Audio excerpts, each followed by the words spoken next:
Welcome back, everybody. Just wait for the last few to come in.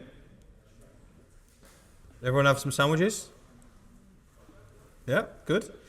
So we must get on with the show because we have a lot to cram in just an hour. And I think we're going to start with Jamie.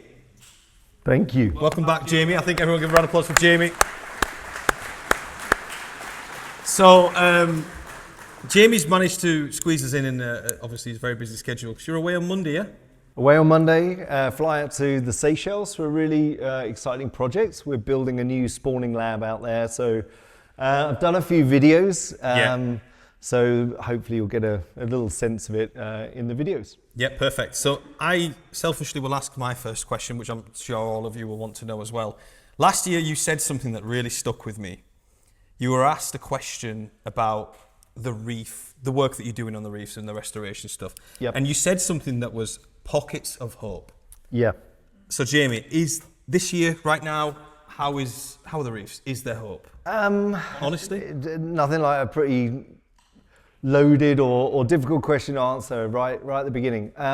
2 weeks ago, I don't know whether people saw in the news, there was a really informative and important article came out about tipping points and how reefs are at that kind of knife edge of a trajectory that's going down and potentially might not recover. And I think that is probably very true in lots of regions like Florida and much of the Caribbean, but there is definitely still pockets of hope.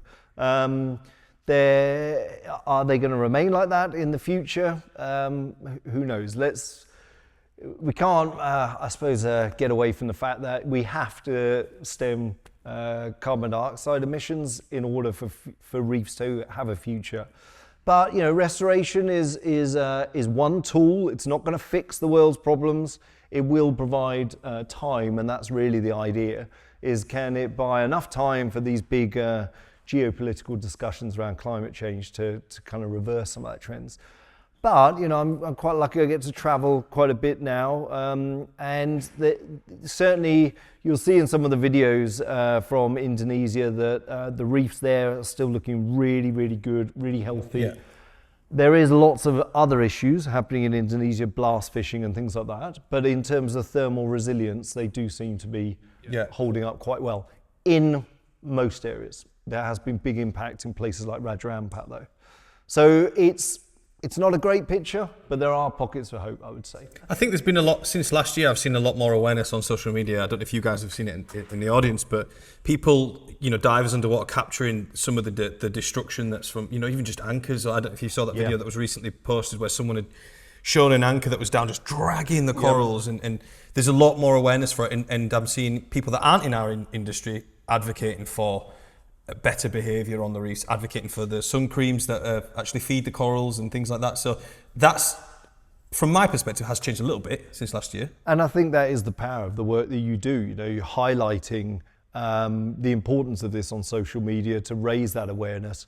And you go to a remote island, people are on their phones. It's accessible to everyone, and that is a really important part of that learning experience, that education. And that physical damage I saw that a few days ago, and it's pretty shocking, really. You think that how can that still be happening? But I've been to Indonesia 3 times this year, and each time I'm in the water, I'm hearing dynamite going off. Really? Yeah. In August, literally jumped out my skin. It was a huge explosion, and I thought it was 10 meters away. And all my Indonesian colleagues were looking around me, going, "You okay? Okay, it's all right." But it was a long way away, but it was a big bomb. And it's still happening. So do you want to explain what that is? As fishing pressure increases, you have to feed your family. You have to bring fish to feed your family. And it may be that when you went out 10 years ago and spent an hour, you caught 10 fish. Now you need to spend the whole day catching 10 fish. And so unfortunately, people have resorted to making homemade explosives. And they throw that onto the reef. It detonates underwater. It bursts the swim bladder, and then the fish are easy to pick up. But in that process, it absolutely obliterates the reef. That's very much driven about poverty and needing to feed. So you can understand the drivers of that. but then trying to educate people about why not to do it is key.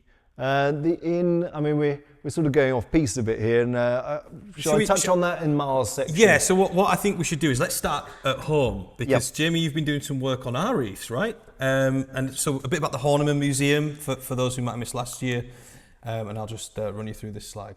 Yeah, so life's got a bit complicated. I now have three jobs, so I wear 3 hats, which sort of separate out different parts of work, but it's really all centered around coral reproduction. I have reduced my hours at the Horniman. We've got the Horniman team here. Stand up, come on. Where are they? There's Susie, Felicity and Ollie. These guys are, they're the workhorses that are keeping the museum running and doing all the amazing work at spawning. People might not know, but we started this spawning work at the museum now 13 years ago, and we were the first in the world to trigger reproduction in a really planned and predictable way.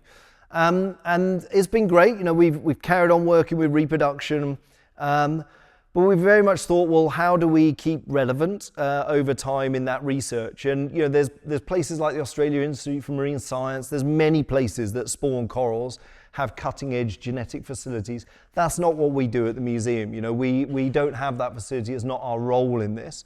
But there's still lots of questions we can ask at the museum. So, you talked about hybridization. Something we've been working on for probably about 9 years is understanding where the reproductive boundaries lie. So spawning, we initially stumbled across this by accident, spawning Singapore corals in Australia, and then making a mix between those geographical regions. So one of the projects we've worked on the last year or so is can we spawn Fijian Acropora tenuis, and then cross that with Australia Kentai? Is there reproductive boundaries that exist? And there's not at this stage. So we'll follow those juveniles through, and if they are then reproductive and can still fertilize, it kind of throws that whole question on what is a species. You may define it as separate species genetically, but if reproductively it can reproduce both ways, then is that not a value of a true species? So there's lots of questions. We try and use the collection to still stay relevant in that spawning. So we have 5 geographical regions that we represent of Australia, Fiji, Indonesia, and a location in the Indian Ocean. And then the last couple of years, we started working on British species. So we have Gorgonians in our coastline, and we started spawning those 2 years ago. We've got a brilliant PhD student who is looking at the impacts of climate change on our own waters in the UK and understanding some of the threat that's happening to our UK corals. So the move, I think, with the museum will slowly move towards potentially becoming a facility that we can spawn, grow these UK species and then use those as starting to restore our own waters in much the same way as Kerry's been doing out in Florida Aquarium and so on. Yeah. So what are the threats to the UK? Is it pollution or is it temperature? Or? Dredging obviously is a destructive process that bulldozes the water, the bedrock. There's been some disease outbreaks in UK waters that has affected how a source population and then how that can seed up the Welsh coast. And then a lot of Kayla's work is then understanding, well, as the UK starts warming, what happens in terms of the range migration, moving up or down. And then Felicity, who's in the audience, she's just started her master's and going to be looking at thermal resilience. So how do you do controlled stress experiments to see, and this is focusing on Indian Ocean species. And exactly brings into that question that Julian was saying about, can we then understand, this individual is more thermally tolerant than that one? And if you identify multiple individuals, can you start breeding them to create stronger offspring? So that's one of the things at the Florida Aquarium, which is massive for them, that they are losing. Is El Nino, is it the tidal shift that had not reverted or something, I believe the story is? And the El Nino that hit over 2 years, it was pretty devastating across the Florida Reef tract.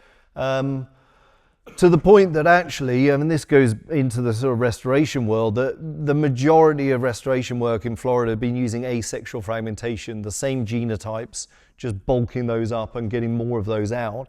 And, you know, the last 2 years have just seen unprecedented, as I'm sure Julian will have testified, you know, it's in your back doorstep. And really, it's been a big wake-up call for the whole restoration community that we have to be focusing on reproduction. And asexual fragmentation still plays a really significant role. It obviously builds the three-dimensional structure of the reef much quicker than starting with something that's a millimetre across and very vulnerable. But we have to use both those techniques side by side. Yeah. So obviously, Horniman Museum, if anyone missed that, we did cover that in a video last year for a bit more about the work that goes on there. But there's also, like you said, you're wearing many different hats at the minute. Yeah. So let's talk about the Mars Sustainable Solutions, because I believe this is Mars as in Mars chocolate bars, chewing gum, cat food. Yeah, so not many people know Mars Bar, the Mars family have been running the biggest coral restoration program in the world. Wow. For the last 15 years, it started in Indonesia, and for a long time not really talking about it very much until 2009 and Hope Reef. It's in the Spamondi archipelago in Sulawesi, down in southwest Sulawesi, and ultimately it was sort of, how do you engage people with restoration? And so the decision was made to write hope across the reef, and you build hope out of corals in essence. The bedrock of the methodology is something called the Reef Star. And this has come right from the top, I should say. Frank Mars, he would go to any coral reef conference and be able to stand up and hold his own in the broadest range of topics. It is truly inspirational. A colleague of mine, Noel Janetsky, he invented something called the Reef Star. So used simple rebar that could be bent in a certain shape, coated it in a marine epoxy and rolled it in sand. And the idea behind that is you can get rebar, you can get boat epoxy, and you have sand across the world. So use materials that are locally sourced. You can employ locals to make those frames, weld them together. And simply using this sort of star-shaped structure, they could interlock together to form a web that would then basically carpet the reef, specifically on reefs that have been heavily dynamite fished. And so the three-dimensional structure of the reef is gone. So there's videos here that sort of show that transition. You have to consolidate that rubble. That's just rolling around, and it never allows the corals to settle and actually recruit. Actually, it's not true. They do settle, they just can't recruit because the rolling rubble basically kills the juveniles. So the first step is you have to lock that bedrock back in and create a solid structure that you can then build from. And a key part of Mars's engagement with that is, you've got Mars Incorporated owns 200 companies around the world. What that expertise they have is in production processes. How do you make product and get it to the market? And so this methodology really uses that corporate knowledge of production processes, but applies it to a restoration setting. So really the goals of it is, how do you bring the local community with you so they are front and center? This isn't our reef. We are there supporting them building their own reef. I've followed this program for a very long time, and I was fortunate to be asked to come and work part-time. So is this the planning here, Jamie? Was this all kind of... We're now using orthomosaic, so we do... How many photos to make that? So that one was about 1,700 images. Yes. And we take that, and you can then create a digital twin of the reef. And if you do that over multiple time points, you can assess growth and things like that, disease. And there's AI tools you can start applying to this to automate the process. And it means that monitoring your program can be much more efficient over time. So they've applied the way that they market and sell their chocolate bars to getting the same thing done with the reefs then, essentially. Using that methodology and understanding, how do you create a streamlined process, removing as many steps out as possible to make it as productive as possible. And so this started in Indonesia, and now the whole goal of this is to spread it as widely as possible.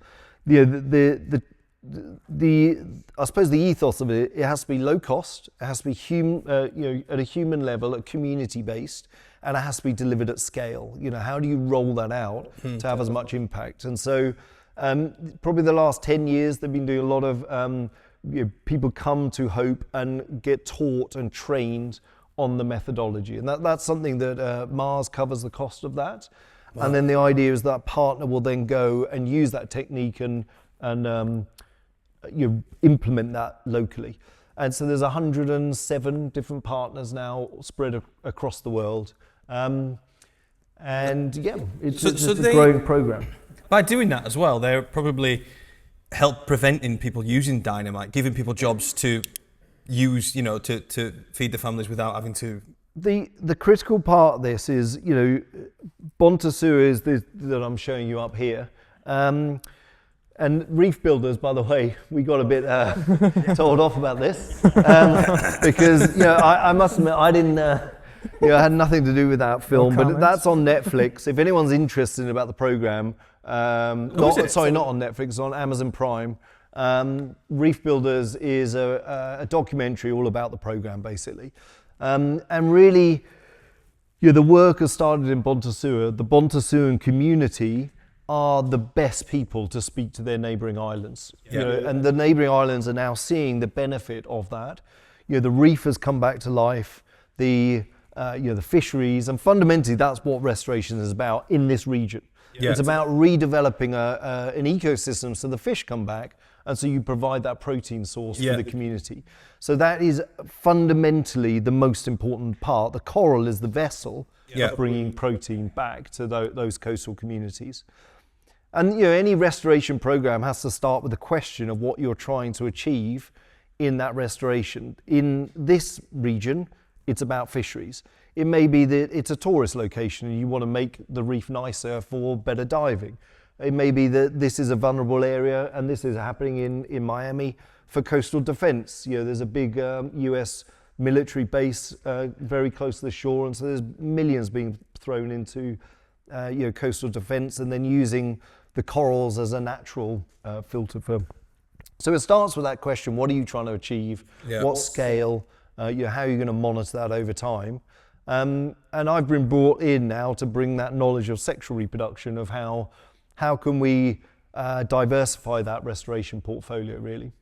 Excellent. I mean, I want to come back to this, but I do want to talk about, bear with me, my slides are here, the CSI that we have. I've got a slide here of some footage somewhere. Bear with me. Yeah, so really, I mean, while you're finding that, now in my world of working, I've got I work with a Horniman team where we're continuing doing our research. Mars is about being part of that in-water solution, and then the role of Coral Spawning International. We've teamed up with Tropical Marine Centre. We design spawning systems and facilities to enable others to deliver, whether that's research around genetic engineering of corals or understanding within the genetic code, or building land-based systems that facilitate restoration.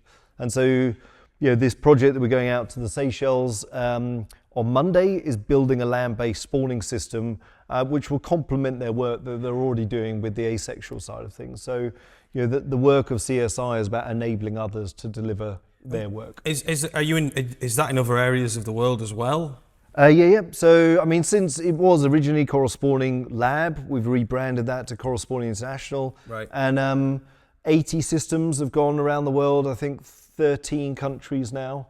I remember you said it's like a storage unit, what do you call it, shipping container that's full of all the kit. We've done it in a number of different ways, really. It depends on the type of facility that people want. It can either be within a lab, so there's a whole bunch going out to Berkeley in California.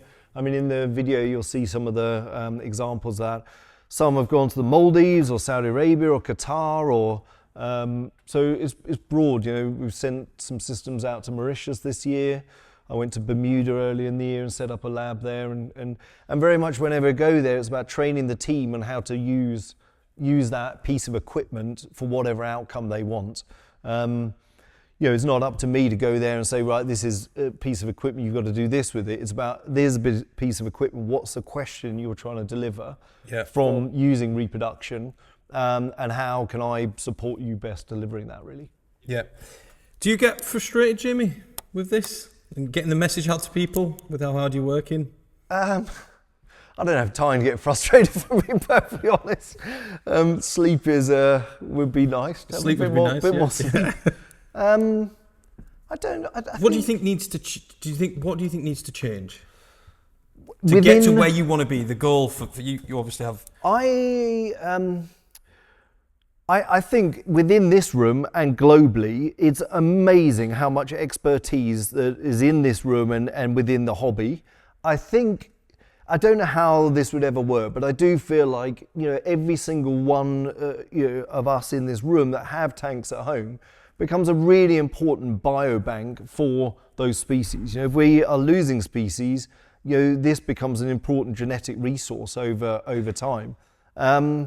How you coordinate that becomes quite complicated, I would say. But there would be potentially an opportunity, and certainly the discussion as a result of some of the impacts that are happening in Florida and places like that is creating land-based biobanks, and there's, you know, a big one being built in Australia. You've got, you know, a fantastic program in America.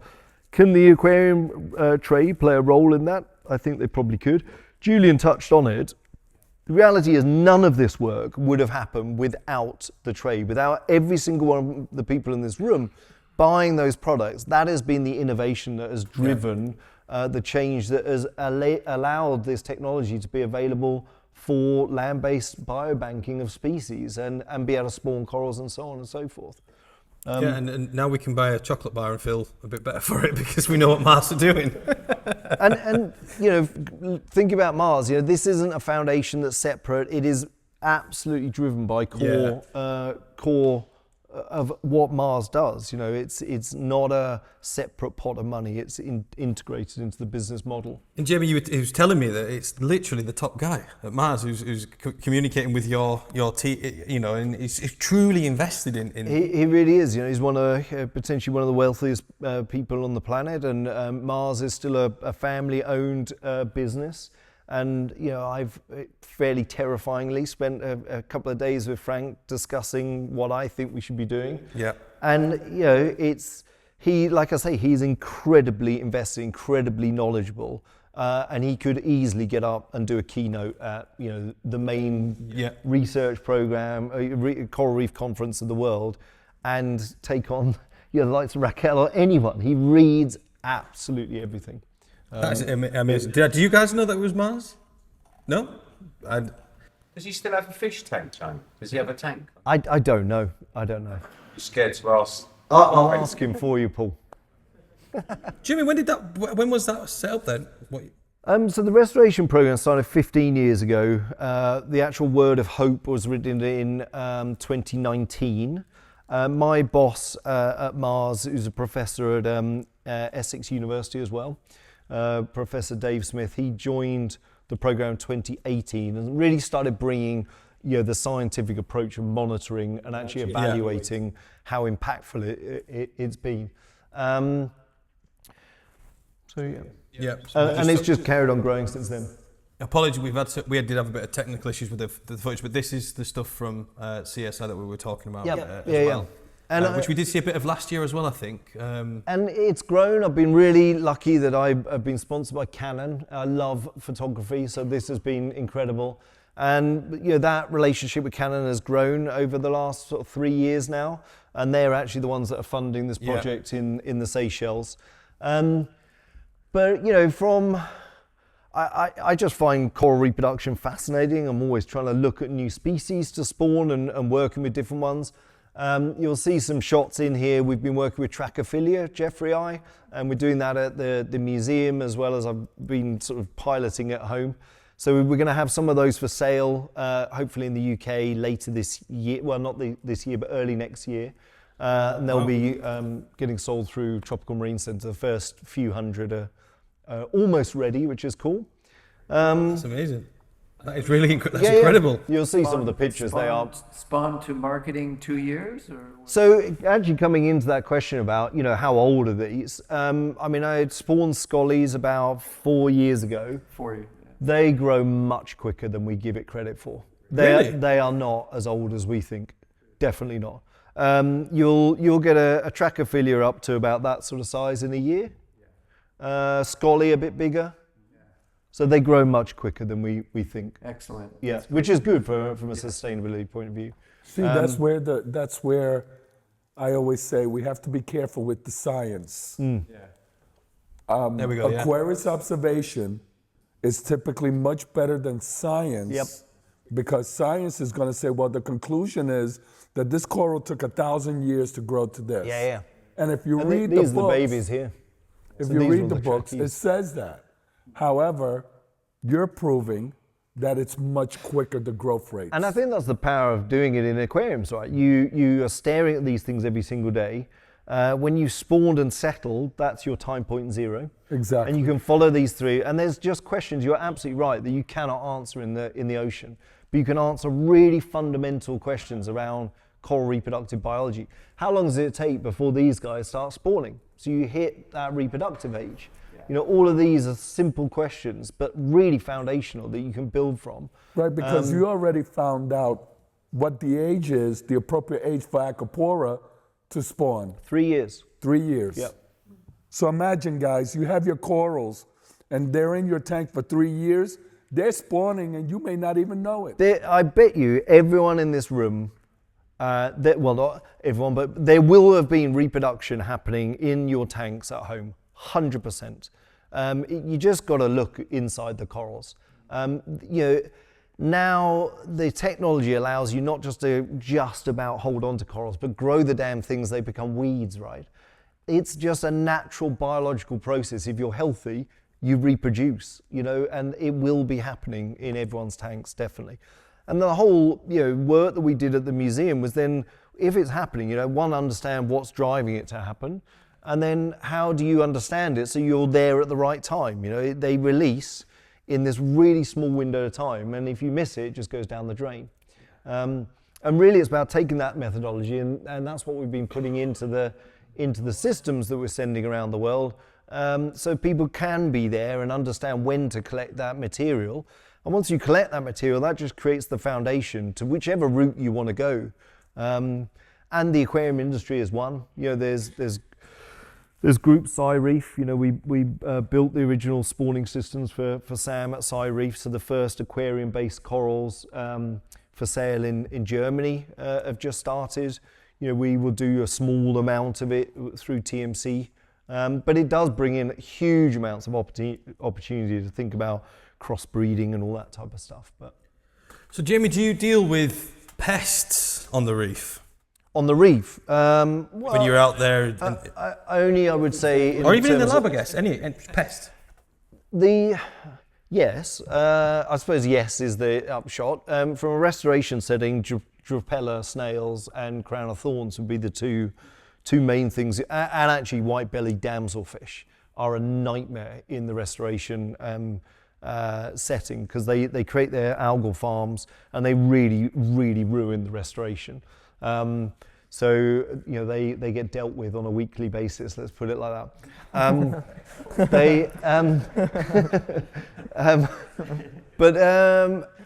I suppose one of the challenges of if it's in a facility that is not going to be putting the corals back in the ocean, then actually we would be doing everything that you would normally do within an aquarium. You want to dip them, you want to clean them, you want to get rid of all those pests. If it's a coral that's then going back in the ocean, you have to be really careful what you're using. Certainly you would never want to be putting antibiotics in a system where you're bringing a coral in, dosing it with antibiotics and then putting it back in the ocean. Those types of things, absolutely not. Well, I think so. It really depends on the setting, I would say. Because I wanted to bring Corey in now, because Corey is also the coral head on his Instagram. But he's been doing some work with pests as well. So I just wanted to I wanted to get your view on that, Jamie, as someone who's actually out there in a different setting. Corey, you're a coral farm manager at White Corals. Correct. Since 2023, I've been in White Corals. So obviously you've been doing this for a while. Where did it all begin? It all began 2011, not quite that early. That was a great picture of me there. I know. Look at my smile.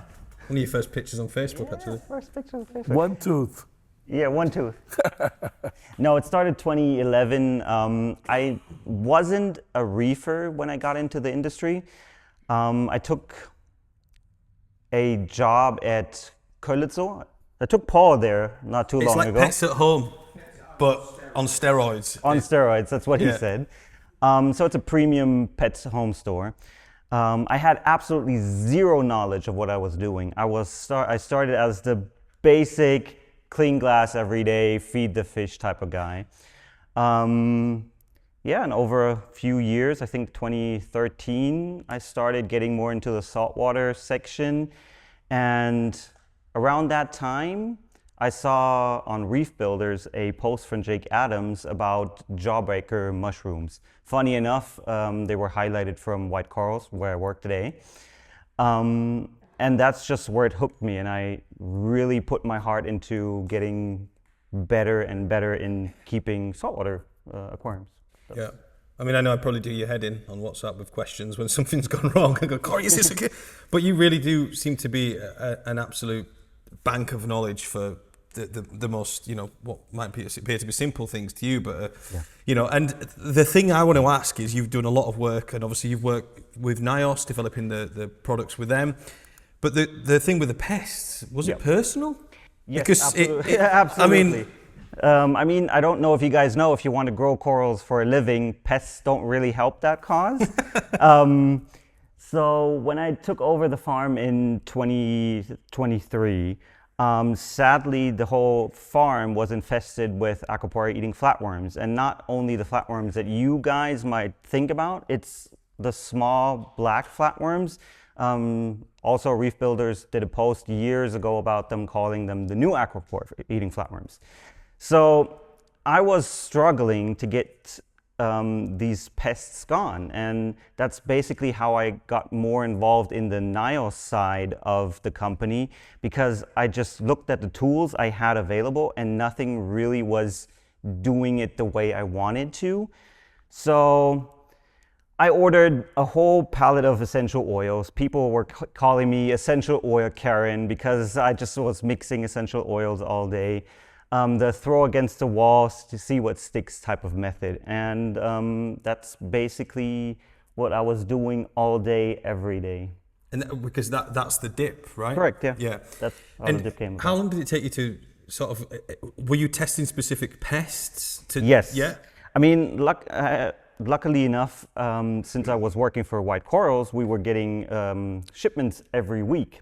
And if you get a shipment, you for sure get some pests with it. Mm-hmm. So every week I would go through the new shipment, check every coral, take out the pests, put them in a separate tank, like cultivating pests, and then trying out how good the dip works on them. Well, yeah, we did the bit of that together a couple of weeks ago, and the gorilla crab was in your wife's not going to like that video. My wife thinks they're cute. And we actually filmed the live process of the eradication of Corey getting rid of a gorilla crab. But there were so many other pests that we saw under the microscope that you were going, I'm not quite sure exactly what that is. Some weird worms we saw. And that brings me to this. You've come across a new pest. Yes. Paul, you've had a run-in with this one, right? Yeah? Have you guys seen this before? If you have, anyone? No?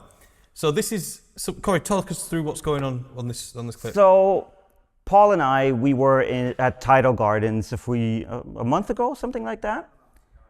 And Paul was telling me that he had issues in his farm and he wasn't quite sure what the problem was. But he was explaining to me that it started out with his gonies and then went on to different other corals and describing the issue. So I take out my phone, pull up a video and tell him, did it look something like this? So basically up here. And he's like, that's it, that's the problem. And I was like, okay, Let me tell you the story. 3 years ago, I went to Reefer in the States, get a phone call from my colleagues. He's like, Corey, got some bad news for you. I was like, what's going on? Right now, I'm taking out thousands of corals out of the farm and putting them in the trash. And my heart just completely crashed. I was like, what's going on? So he sent me pictures of all the corals having weird detritus, slime-looking stuff. It looks a bit like mucus, doesn't it? Yes, it's kind of like mucus on it. Corals weren't dying per se, but they weren't looking great either. So I come back and start looking at the stuff. To me, the way it was behaving, the corals were turning a bit grayish, getting this mucus, detritus film on top. After getting rid of it, came back instantly. So I thought, okay, in the States I read Cipro and other antibiotics are a great thing. See, he's already getting ready to... He's cringing. It's like, okay. We might need to split them up, actually. Yeah, he's like... We're going to get an aminos in a sec. Antibiotics, that's the thing I need to be doing if that's some bacterial issues. I put him in, about 2-3 weeks, corals look good, but not quite as good as they used to. But I don't need to tell you that it's really hard to get antibiotics. So I started looking into probiotics, which was also a big word going around. Then we found something, started dosing that in the tank. Corals looked quite a lot better, but still not perfect. And then in the course of a year, I did a few podcasts on German YouTube videos, German podcasts, and talking about my findings in the farm. And hundreds of people contacted me that they have the same issue. So I was like, okay, this is not just me, this is a bigger issue. But it was only Germans. I talked to a few American customers, like friends, some from more over Europe. Nobody actually ever saw something similar to that. It's interesting that I didn't hear anyone. Has anyone had that in their tank? Yeah? Anyone else? Yeah. Be interesting. Did anyone first see it on their Goniopora? Which coral was it that you had it on? And Steve, what was that one? Yeah. So it's pretty selective in what it goes after. Usually it starts with Goniopora, Seriatopora, and Stylophora. Those are the first to go. Cyphostraea too. Those are the first to go. After that, it goes more on to Montipora, Acropora, some Fabias, not all. And it's really rough to see it because it's a very slow process for most of the corals, like Ceratopora and stuff, they're just gone dead. But everything else is really slow. But what do I bring it up now if I don't really have a solution to it? The evening I was talking to Paul, I told him, we just listened to Joe, what's his name? Waiulu, yeah. He was talking about issues he had in his big tank and that he treated it with milbemycin oxide. I, back then, treated my tank for a different issue, also with milbemycin oxide, and funny enough, the slime was gone the next day. So it wasn't a bacterial issue, it's something more into crustacean problem. I had customers send in the mucus, and of course the vets found Vibrio, so I guess the antibiotics helped the secondary issue, getting rid of the mucus, but not saving the coral as a whole. And with dosing the milbemycin, basically the tanks were recovered in 3 weeks. I think Paul can attest to that. I mean, my issue, just so that people can sort of, mine was actually, it's always the way, usually it's a stress factor that makes these situations worse. So for me, it was the water pool. If you remember AOC announcing that the road was closed, that was when the water board decided to, obviously had to replace a pipe. They flushed it with orthophosphate and chlorine, That contaminated the farm, stressed the corals, and then the pest that was likely to be hanging around. And although none of you shouted out, no, I've not seen it, I guarantee there are people in this room that will have it right now, because it doesn't show itself very well at first. Yep. It's one of those pests so slow. So I urge you all to check your goddies and your chalice corals, even species like Symphilia.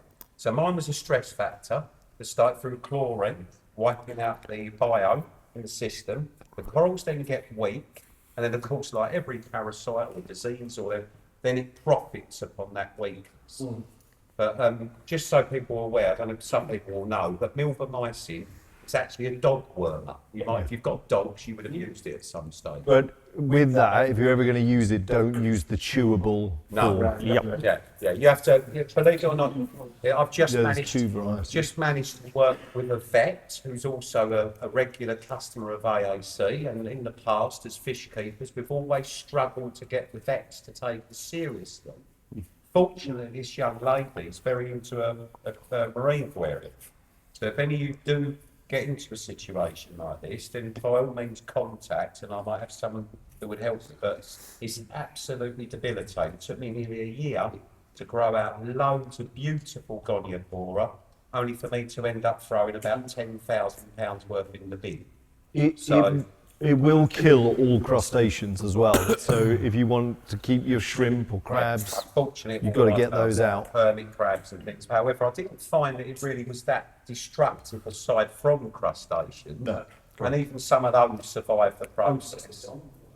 But Corey, Yes. the other thing that you first discovered in Germany was everyone thought it might be down to, when your ICPs, at first it was sulfur related. Yes, it was correct. Bacterial confusion, wasn't it? While I was conducting my investigation into the problem, when those hundreds of people contacted me, I asked them for ICP analysis because that's what I do on a daily basis. I was like, okay, maybe there is a common denominator with all of these tanks. And what I saw was most of them had very low sulfate values, which is odd because usually it doesn't get depleted in in tanks. But corals use it and create DMSP, correct? Is that how you?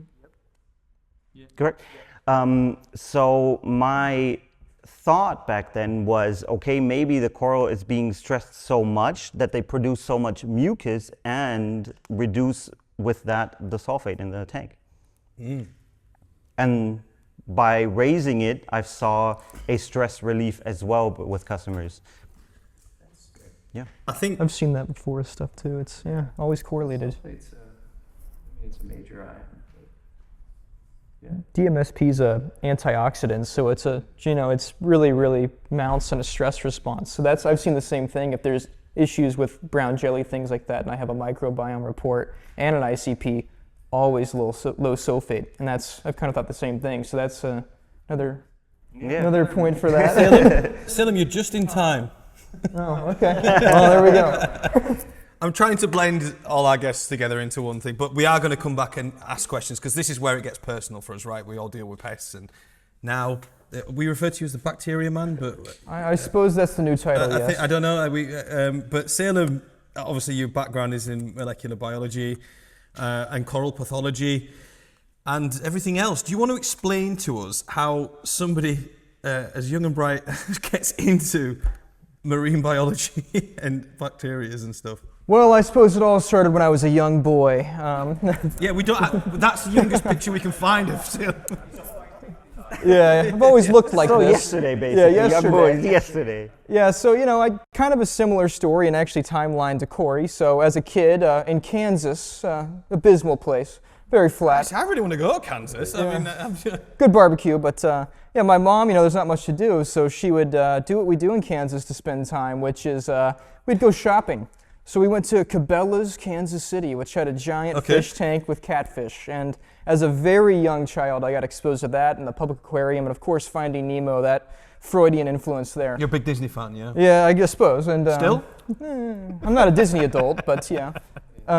So anyways, it kind of started there, and we went to Florida, Sanibel Island, when I was very young. And they noticed I liked the ocean, and we did this thing called the Sea School. And there was a marine biologist there named Dr. Bruce. I forgot his last name now, it's been so many years. And he basically did this kind of take-along thing where he took you as sampling like sand dollars and taught you all about the local ecology. So at a very young age, I got exposed to all of this, and I went back every summer. And then they had fish tanks there, and they had all these local biotopes from Sanibel Island. Yep. And I came back and I said, I want to get a fish tank.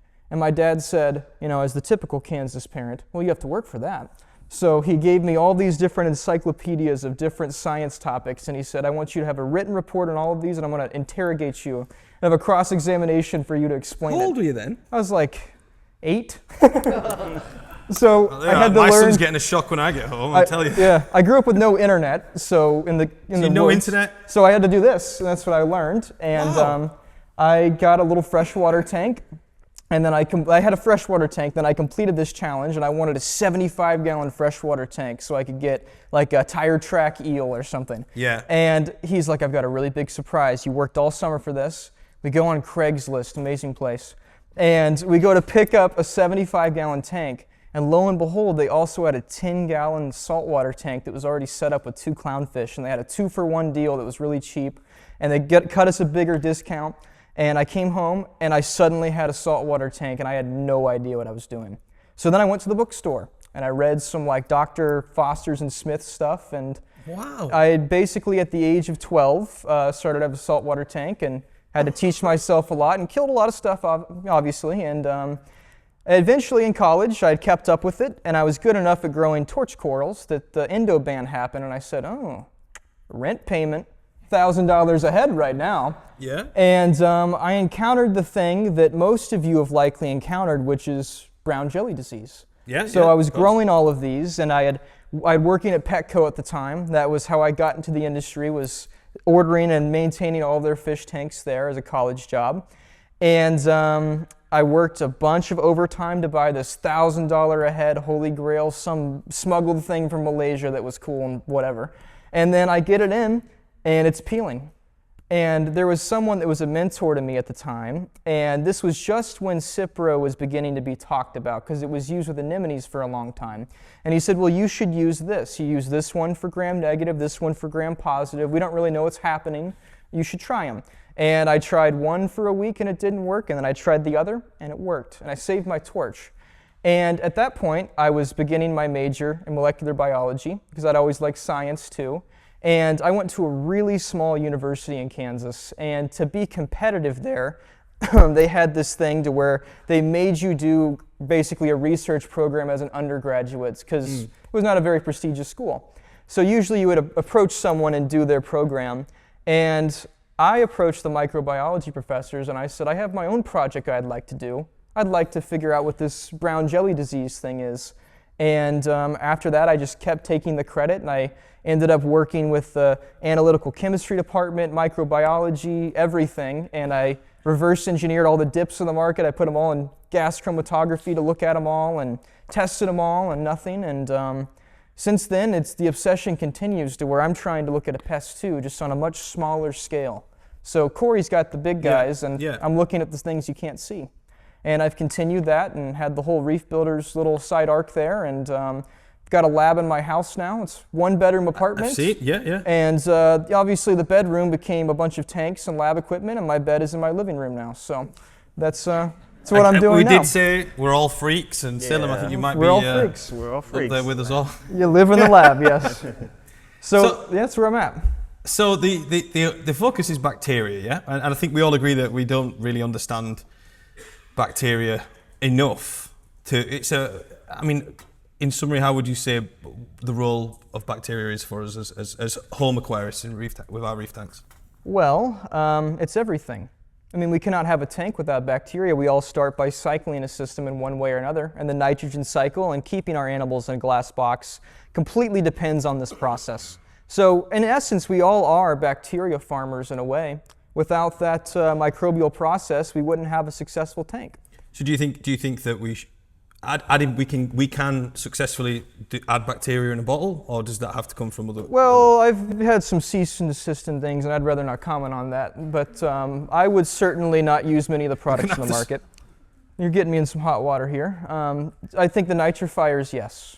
But anything beyond that, live rock's probably a good option, or sand. Okay. Well, I think it's the perfect option. I think so too. I Yeah. think nothing's in a bottle that can replicate that diversity, at least at this time. And You can't plus, where culture you those. going to get the denitrification? Yeah, got to have some surface area for that. Exactly. Yeah. Yeah. But have you not seen like the positive effects of other bacteria, like powdered form, that have a job to do, like nutrient reduction? Or have you not witnessed that? I think that's a fair point, and I think you're right. And the way that I view it in most everything is as a tool for a job. Yeah. So let's say that you do have really high nutrients, then obviously adding bacillus or any Whatever. of the things in the market that say they clean your tank, that can do that effective job. But I think that likely any benefits you're seeing would be because they're doing that job. I think if you have other methods to manage it, you could likely see the same benefits. And my concern is many of those strains are isolated from soil, they're grown in mass in other countries or in this country and wherever, and they're not really endemic to that environment.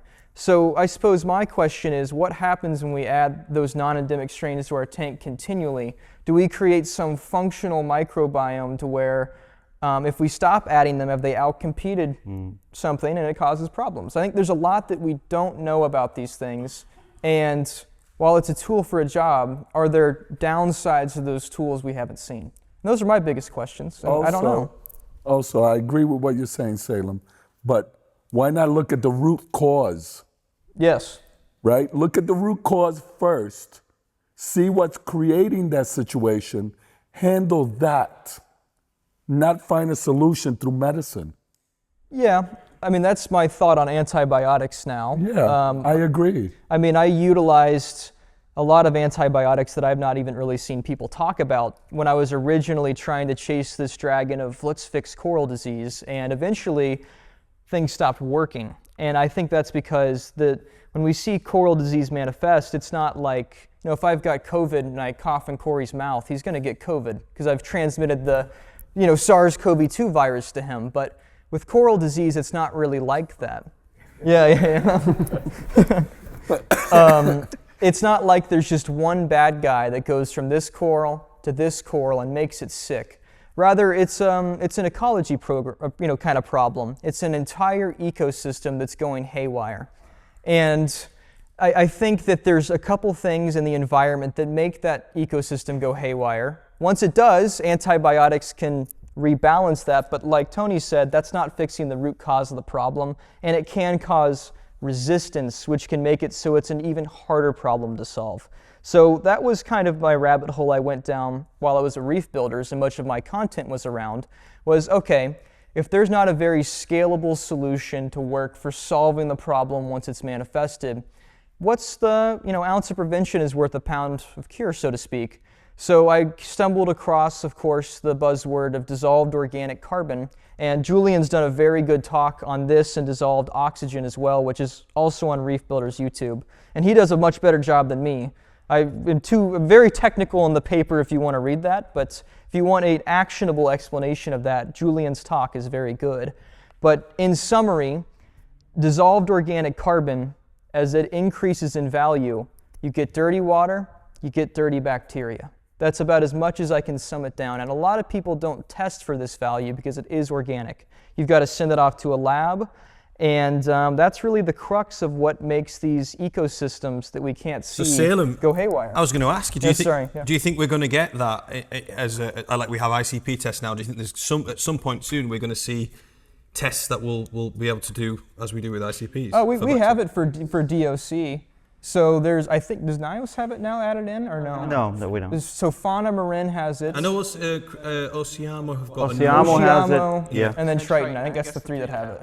But to me, I don't see it as a real tool because it's a quantitative measurement, not a qualitative measurement. So you're just measuring everything in the water column, not if it's good stuff or bad stuff. So how do you see it that way?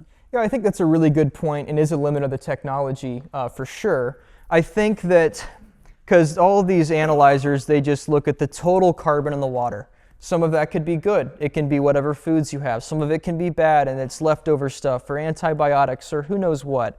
And I think that it has to be paired with qualitative for sure. So if you're seeing coral disease and you've got high DOC, you probably got some issues. But I also think that, you know, the database, the existing databases plus scientific literature are really strong in suggesting that once it hits a certain point, it's likely going to be a stressor, if not be the root cause of those problems. So I see it as something as, even if it's not a perfect test, it gives you a ballpark idea if you've got some problems. And if you don't want to spend the money on a test, a really easy way is to do the white bucket test. If you do a water change in a white bucket and you've got yellow water, you likely have high dissolved organics and you could be having some coral disease issues. So that's Both Cora and Sane, one thing I've noticed, which I've sort of steered away from, I only use carbon regularly, which most of you probably are, just a little bit of that every now and then. But you two both favour the use of activated carbon continuously, don't you? Yes, when you were at White Corals, you asked me especially about the carbon, and I was telling you I switched the carbon every 2 weeks. I don't use the full amount, but I switch it out every 2 weeks, so I have a very constant flow of the carbon. Not that after 4 weeks it's basically completely depleted, and then I put a huge amount in. But yes, I like... Fashion's gone with carbon. So when I started out, I'm sure Julian told you, so activated carbon back in the late 80s, you had canister filters filled with it. Then we were told it was no good. This is what's upsetting all our corals because we were overusing it. Then I remember Julian saying that it's okay using activated carbon providing you change it regularly so it doesn't have to change the clarity of the water. So we were focused the light. And now we're back in the modern times where these two are absolutely fundamentally recommending the use of activated carbon. And I agree with them. That's it. It's the protocol. Yeah. It's a basic protocol. I would add just a little bit on the subject of the DOC that the use of ultraviolet sterilizers has a very noticeable impact if you have enough wattage per gallon. Then noticeable impact on the visible DOC. So that doesn't mean it's infecting all, but the bucket tests you're going to get rid of that yellowing if you have enough UV on a system. I think. Well, I was just going to pick up on partly what Tony was saying. To deal with it, how do you should deal with it at source. Well, what are your tools to deal with that? And I think you picked up on that in your DOC article that you could use sponges. I think the sponges is very difficult to actually get that balanced right. You've got carbon as extracting, water changing. It's a quantifiable measurement. It's very easy to say, well, it's this value. If I remove X amount of water, it will bring it down by that. And probably that water change is the most simple way of dealing with so many of these problems, right? And effective protein skimming. Yeah.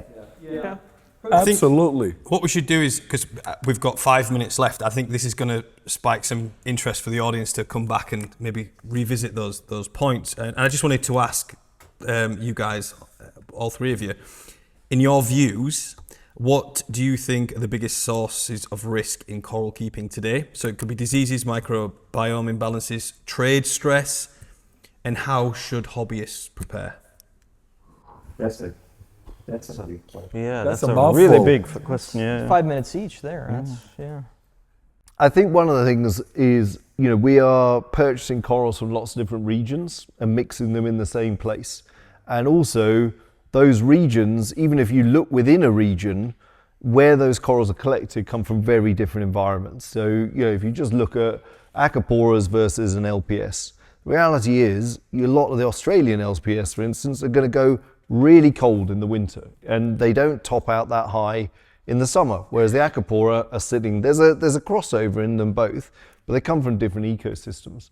And so it comes back to, should tanks be focused on specific biotypes, and comes back to actually what Paul was saying about understanding the ecology and the biotype we're trying to do. I think at the museum we went for a while of trying to mix Australian and Indonesian. It just never seemed to bloody work. The Indonesian stuff would bring in all sorts of bacteria, we'd have so many bacterial issues when we try to mix those geographical regions. So Full viruses, Jamie, as well. We've got Cataphilia, Indo versus Oz, and bubble corals from Indo versus Oz. And mixing them together, I've always had disasters. Yeah, it's quite stringent what we do where we keep these corals in a tank from all over the world in different regions, and we expect it just to work. Corey? I mean, it's really hard to tap on what he just said. I definitely see a political problem with keeping corals. So that's the pressure from the government on banning or regulating is getting, especially for us as retailers, harder and harder, which then lets a lot of retailers cut corners, try to get corals over areas where they should not become. Paul and I had a great discussion about that. We feel the same, that the import of illegal corals should be much, much more regulated, but instead then help the retailers that do it the correct way. That's, in my opinion, one of the biggest issues that I think all of us will be facing in the next few years, personally. And lastly, Salem? it's very good. Yeah, I think that both of their points are ones I've thought of a lot and I completely agree with. So they've focused on some bigger stuff, the meta of the industry, the meta of how we keep corals. So I'll think about, kind of practice level, which is, of course, the rant I just gave. So I just talked to a gentleman and his wife, and they were discussing they had brown jelly for a very long time. And I, just had a brief conversation. Oh, what are you doing? What is this? What is that? And, they were just doing a lot of carbon dosing through multiple different inputs. And carbon dosing is a tool that can be good, but I think that there's a lot of lack of education about this organic side of our tanks. We've kind of got really far with the inorganic, with ICP, but there's a whole other side of chemistry that directly impacts the health of your coral. And I think being aware of what you're adding to your tank and then having the right export for that and using those tools correctly is very important and could directly lead to a lot more success for people. So be aware if you're carbon dosing, and then if you are, have the responsible or appropriate output, or if you're not comfortable with the risk, then have an alternative method to resolve those nutrients. Brilliant, thank you. Guys, I think we should give a round of applause to all three. Amazing. Thank you. So, what we'll do is, obviously, I think, in fact, the whole of the speakers, another one, come on. For everybody. We had a bit of technical issues with the slides, apologies. So it is your turn next, and I hope you are all excited, because I think certainly from that conversation then I've certainly got some questions I want to ask as well. But hopefully you guys don't be shy, stick your hand up. We've got a mic, Paul will be running around like Mr. Bean again. And we might have a bit of trouble, as we did last year when David got a bit leery about the water changes. So we've got something to look forward to. So grab a quick break. Remember, raffle tickets, toilet break. Yeah, 15 minutes. Hello, Harry here. Thank you so much for watching part 2 of the Coral Freaks event. Let me know in the comments what you thought of the event so far, and if you wanted to hear my thoughts, there is a video here on my channel. If you're ready for the final part, strap in and I'll see you in episode 3. Don't forget to stay mindful and keep reefing.